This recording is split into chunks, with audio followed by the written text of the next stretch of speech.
Let's hear from him how Mondelēz, how craft foods does social media, does e-commerce, and let's hear his ideas. It's fascinating. Welcome on stage, Bonin Bough.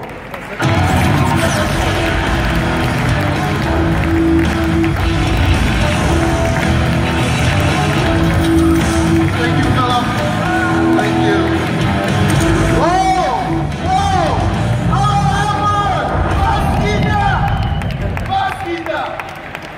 Maybe you don't understand my German. Hello, Hamburgo, what's up? What's up? Hamburg, meine Perla. You guys are my pearl. I'm so excited to be here today. Philip, what an amazing show. You guys look beautiful out there. The content has seemed to be amazing. I'm going to sit this down and begin. My name is Bonin Bough, and I am the Chief Media and E-Commerce Officer for Mondelēz International. I'm not the CMO, that's my boss. Don't let her know that Phil called me that, or I'll be fired, and you won't see me here again. So let's just focus, people, let's focus.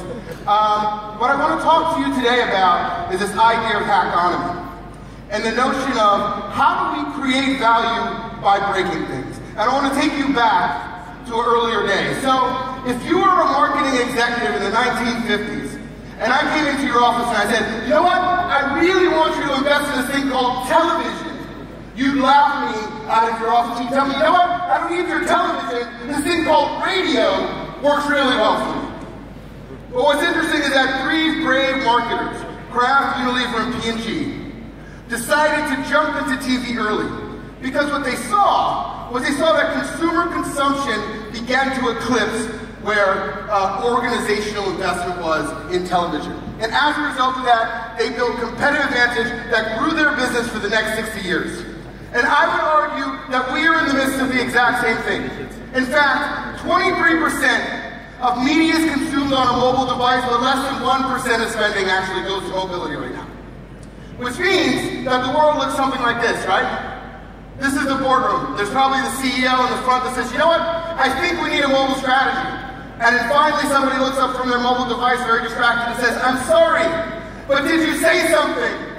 Well, what's interesting is this is not just an example of boardrooms. It's actually an example of society at large. We have become the most distracted society in human history. But what I love about humans is we'll never admit that we're wrong. We'll never tell you that we're distracted. We'll tell you, no, keep talking to me while I text because I'm doing something I like to call multitasking.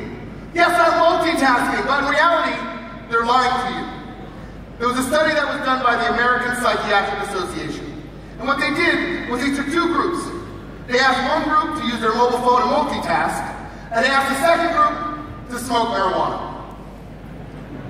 And there was a 10-point drop in IQ of those who use mobile phones to multitask, which is twice as much as those that smoke marijuana. So the point here, people, is that you're better off being a pothead than pretending that you can multitask. But even in what? Yes, the female in the front are. Sorry, I don't condone that.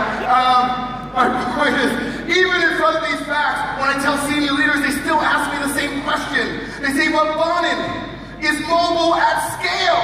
I said, good question, so I did a little bit of research. Turns out, there are 7 billion people on Earth. 5.1 billion own a cell phone, but only 4.2 billion own a toothbrush. Which means there are a billion people on this planet that didn't get the text message of the importance of hygiene. That's what I'm just saying. It also means that if we believe toothbrushes are at scale, then clearly mobile phones are. What's more interesting is that the pace of growth that we've seen from these channels. So it took 2 years to reach 50 million consumers, but it took radio, 38, TV, you can read the numbers. What's interesting is this is just the iPhone, which is arguably probably the third most important OS as we move forward. It'll probably go Android, Microsoft. Any Microsoft people in the room? Raise your hand. Yeah, I just say that for you guys. It probably won't be Microsoft, but I just want to make you guys feel happy about yourself, right? No, I'm just kidding. It probably won't be. Anyway, more phones are turned on every single day than babies are born. And so the pace at which we're seeing these platforms adopted is what's shocking. I love this slide. It says, honk if you love Jesus, text while driving if you want to meet him. Even our religious institutions understand the importance of mobility, but yet big organizations fail to react. How many people in here have ever felt that their phone was vibrating, but when they reached in the pocket to look at it, it wasn't? Raise your hand. Raise your hands high to ask me, everybody in the audience. Are you kidding me? Are you kidding me? It happens to me all the time. I think it's happening right now. It's not just you. It's actually a disease, and it's called phantom vibration syndrome. And they say that people who experience this have a tactile hallucination that's very similar to meth addicts, drug addicts. There's other studies that show that using social media in your mobile phone is as addictive as cocaine, which means that Facebook and Twitter are just gateway drugs to some guy in a dark alley saying, oh, just give me 140 characters. Oh, they changed the limit. Never mind. Oh, just give me a status update. I'm dying for a status update. And while we're strung out on this thing called mobility, we have this man to blame.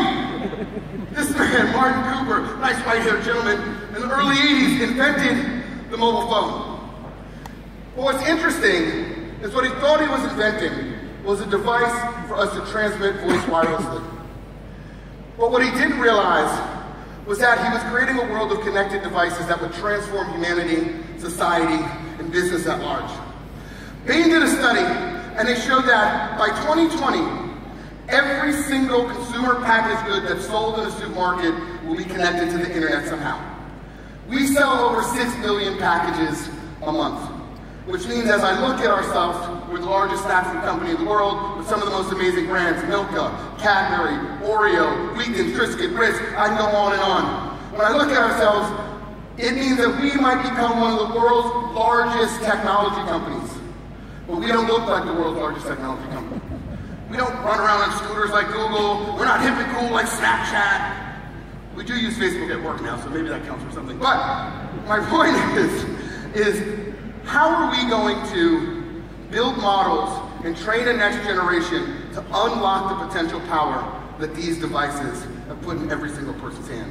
And that's what wakes me up every single day, because what I worry is that the institutions that are supposed to be graduating the next leaders are not preparing them for the generation that lies ahead. Less than 1% of course descriptions from the top 100 business schools even use the word mobile, emerging, or digital technology. So we're graduating MBAs into the world that aren't prepared for this next generation of leadership.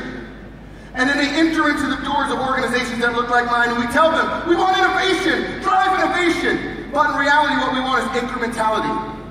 Don't take risk. Do what we've always done, just do it slightly better. Well, that doesn't transform organizations, that doesn't disrupt industries.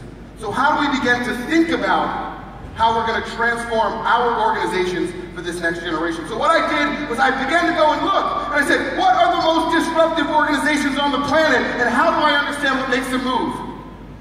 So first of all, what's interesting is that these companies, and I guess Uber should be on here, and Airbnb, and you name it, so on and so forth, have been able to create value in shorter periods of time than organizations that have been on the planet for over 100 years. In fact, Radio Shack is no longer here with us, right? So Radio Shack actually died off about 6 months ago. What else is interesting is that it happens to have nothing to do with the amount of time that the organization was around. So here's a mailbox that was bought in less than 4 months for $100 million. I'll take that, $100 million in 4 months. I'll take that all day long. It also has nothing to do with the number of people. So here are 13 people who created Instagram, who sold it for $1 billion, right? I'll take that too, by the way. It also has nothing to do with the industry specifically. We are now beginning to see all types of industries be transformed. The fourth industrial revolution, the transformation of the industrial complex by platforms like MakerBot that was sold for $403 million. It also has nothing to do with geography.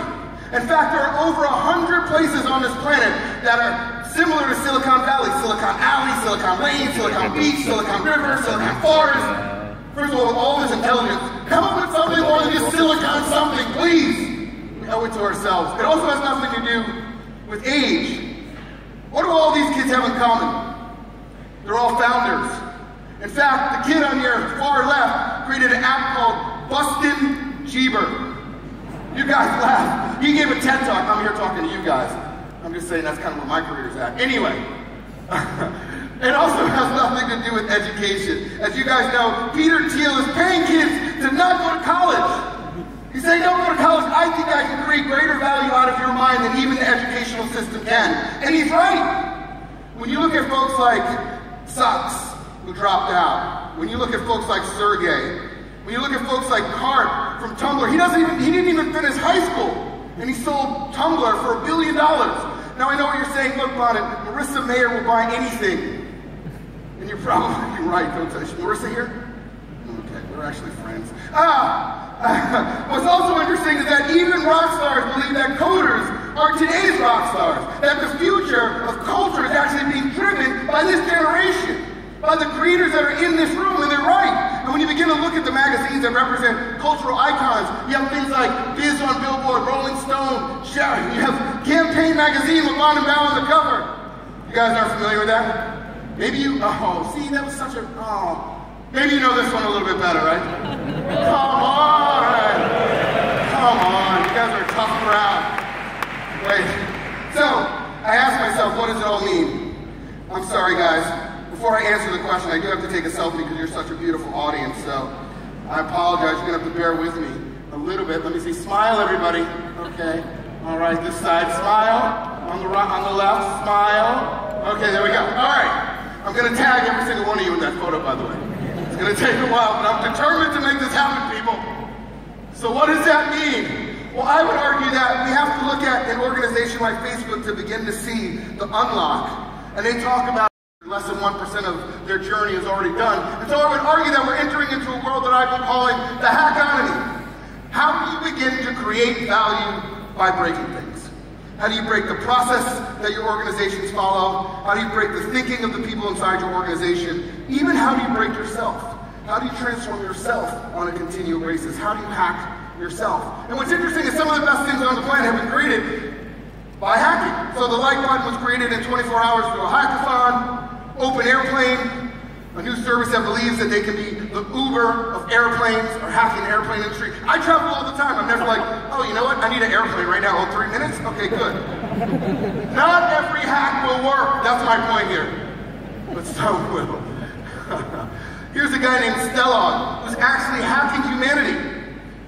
So what Stellog has done is he actually has an ear implanted into his arm that has a Bluetooth microphone.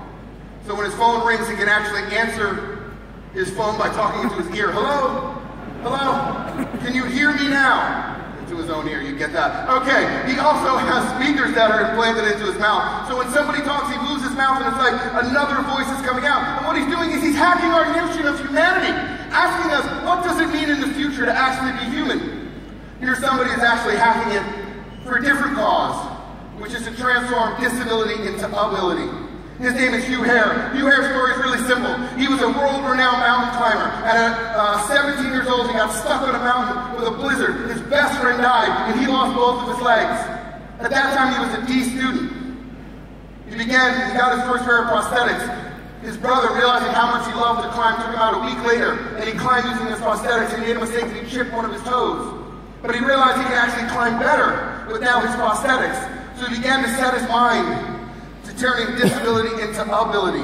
Now as a professor, a doctorate at MIT, he's the world's first bionic. He's created a pair of bionic limbs that he believes will sell for about $3,000, and it has an app that changes its tension. It's based on how the human leg operates. It's amazing, transformational. I spoke at an economist event where he spoke after me, and the crowd, somebody from the crowd asked him, do you ever see a time when somebody would opt to have a bionic limb over their own human limb? He said, well, let me answer it this way. If you were 75 and your arthritic arm didn't operate like your 18-year-old arm did, what would you do? And it was a hush over the crowd like this, because at that moment, we began to realize that we might become more computer, more digital than we even are human. Those type of headwinds are upon us. So here's Amy Webb. She's actually hacking for a different cause as well, which is to find the love of her life.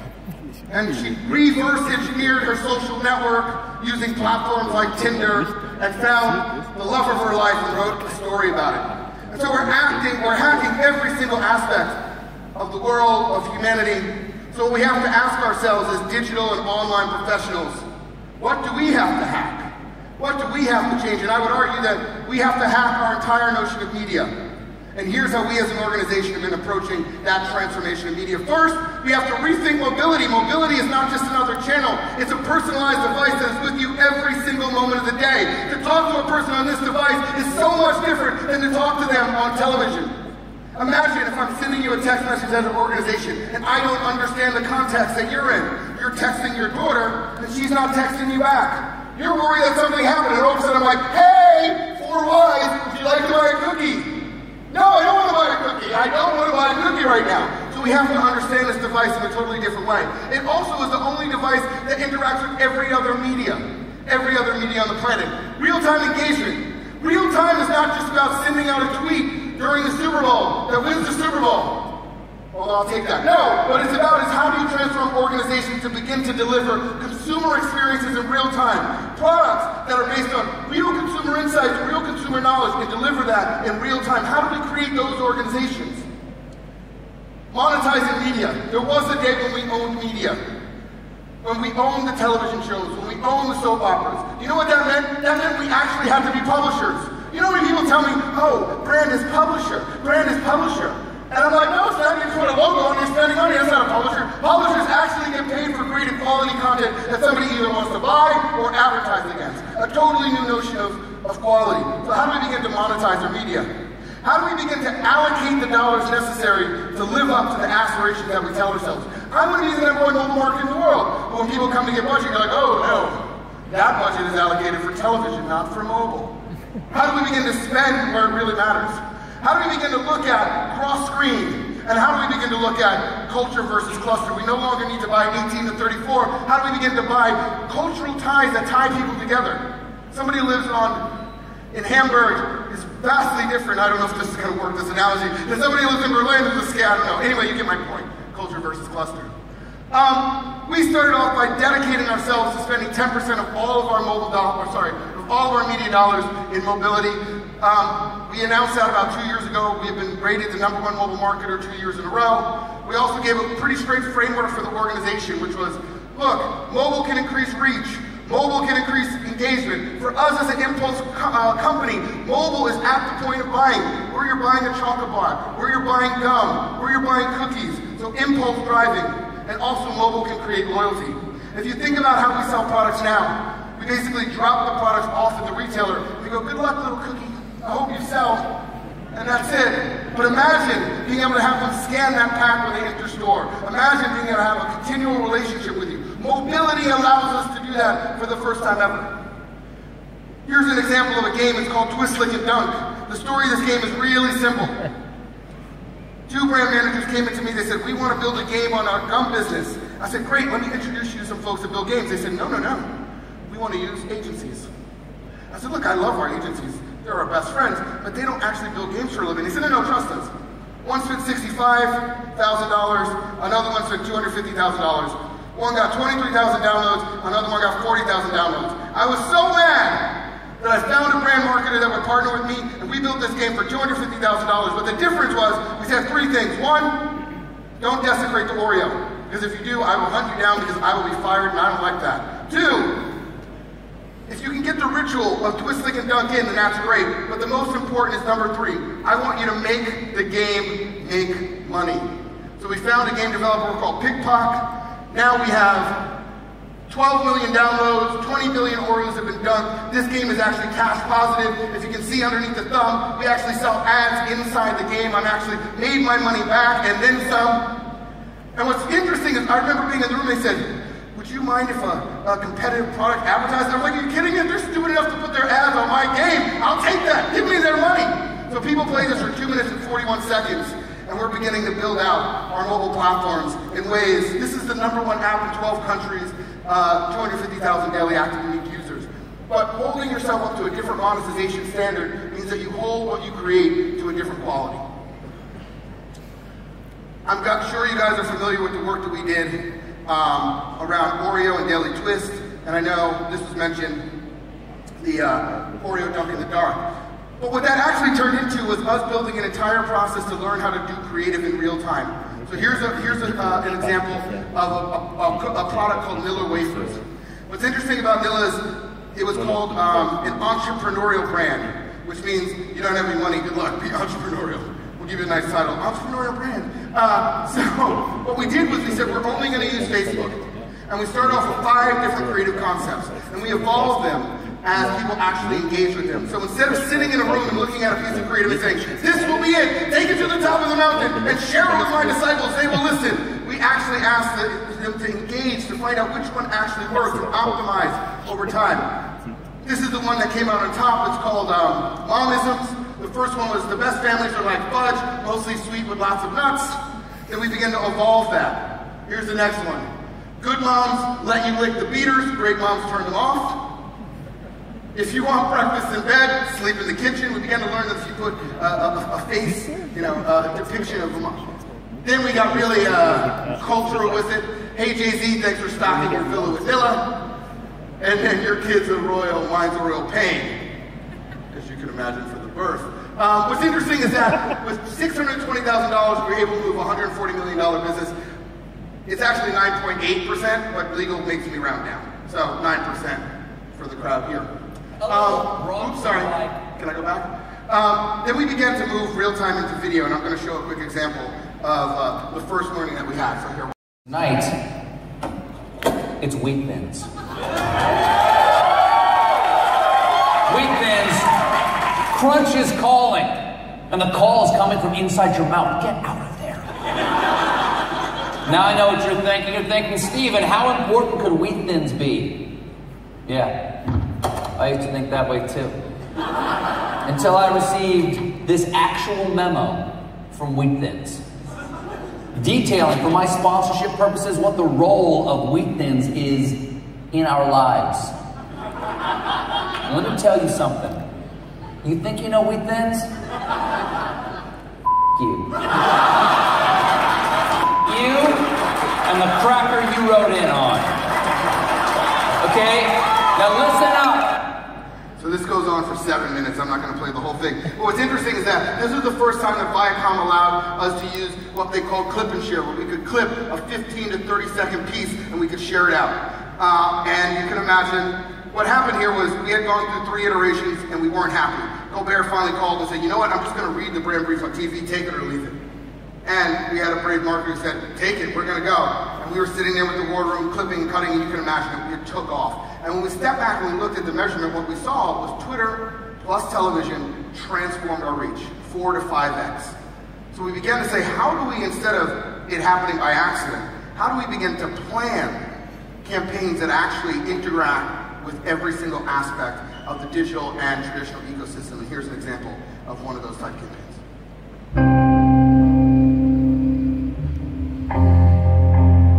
If I had to describe my parents, my dad would be like this, smart one and everything. And then my papa would be, he's a funny one. It's just me and him. We kind of take it as, all right, this is all we got. This is our team right here, and nothing's gonna break this team up. American families have changed. Sometimes we get looks just from being a mixed family. And while they may look different, they're still as wholesome as ever. And who better to say this than the beloved brand American families grew up with? Honey Maid. Everyday wholesome snacks for every wholesome family. This campaign was the first time an American brand had so clearly stood up for all families. This is wholesome. And the nation took notice. Honey Maid, featuring both interracial and gay parents in an ad for graham crackers that's been viewed more than 5 million times. Honey Maid's hashtag, this is wholesome on fire. But unfortunately, a lot of people didn't agree with our message. We were threatened with a boycott. We were called sinful. Even the right-wing conservative group 1 Million Moms calling the ad a, quote, attempt to normalize sin. But instead of backing down, we asked 2 artists to take every negative tweet, comment, and post, print them out, roll them up, and turn hate into love. And the best part was all the positive messages we received. Over 10 times as many.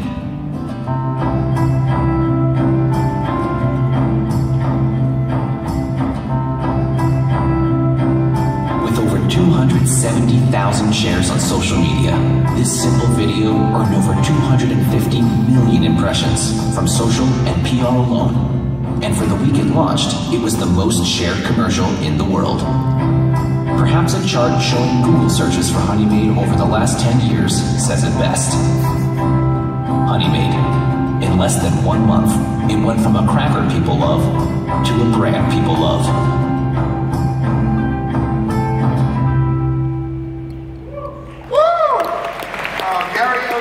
Is the brand manager behind that. He is a special talent. We're very lucky to have him.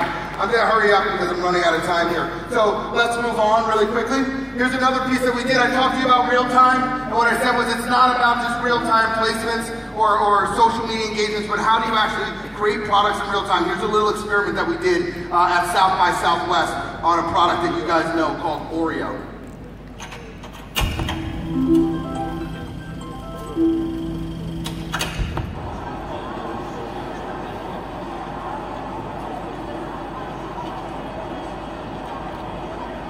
South by Southwest Interactive in Austin, Texas.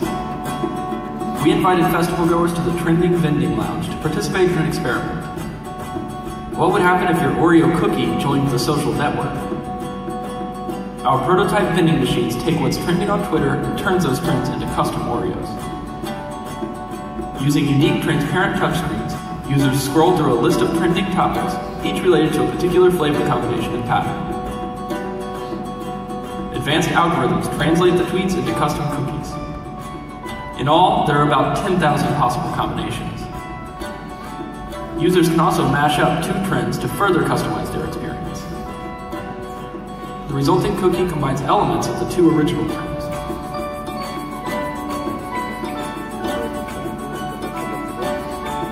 Once the user hits Make Cookie, the real magic happens. Using some repurposed 3D printing technology and a pneumatic pump system, we've enabled festival attendees to watch as their custom cookie is robotically printed and assembled.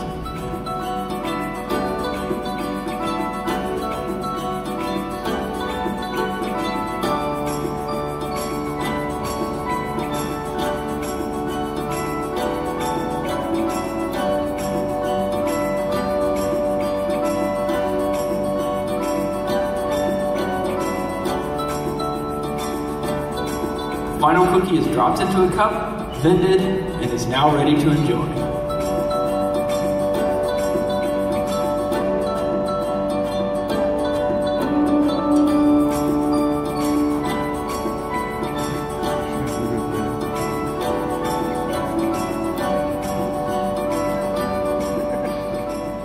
So, that little experiment turned into a custom product that we ended up creating and selling this Christmas, where you could go online, you could actually customize the package, you could send a note to a consumer. It was the first time in 103 years that you were actually able to order a cookie direct to consumer. This is my get off the stage music. Okay, real quick. This only happens if you have the right culture, and so one of the things that we believe in is how do you play the music louder or hack culture.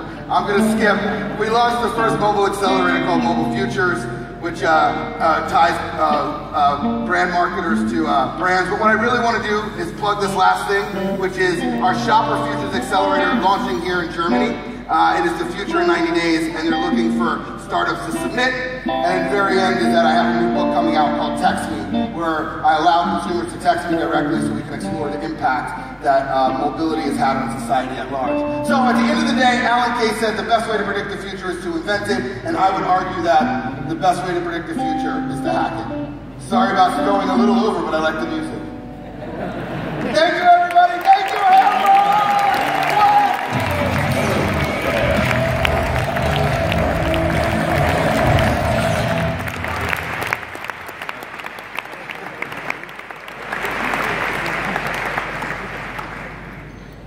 Quite a good presentation. My compliments to the guitar player. I have sometimes, while you were on stage here, I had a hard time imagining how your everyday life looks like at work at a big corporation. I'm very calm and docile. I'm like, no, it's okay. Yeah, look, I feel very lucky that I have senior leadership that supports us moving the business forward. Kind of with the same kind of energy and passion. I mean, at the end of the day, like, the win here is to disrupt ourselves versus be disrupted, right? How many people do you lead?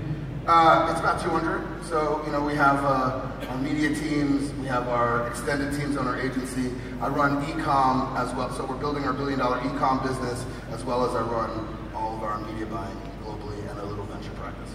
So and then you switch from high energy back to looking at the numbers? Looking at the numbers and building the business. I was telling people, I haven't spoken that much in the last year and a half because I've been heads down really building our e-com business. So, yeah. But you know what? I think that in order to solve business problems, you need creativity as well. So you need, you know, you need both sides. Okay. I mean, the funny thing is, I'm a physics major, which is basically a math major, and then a business. So I mean, like, numbers are actually my thing. You wouldn't be able to tell that, I guess. No, I wouldn't. Okay, let's ask. What did you think when you saw that? What Bonin delivered here on stage? Amazing presentation. So congrats.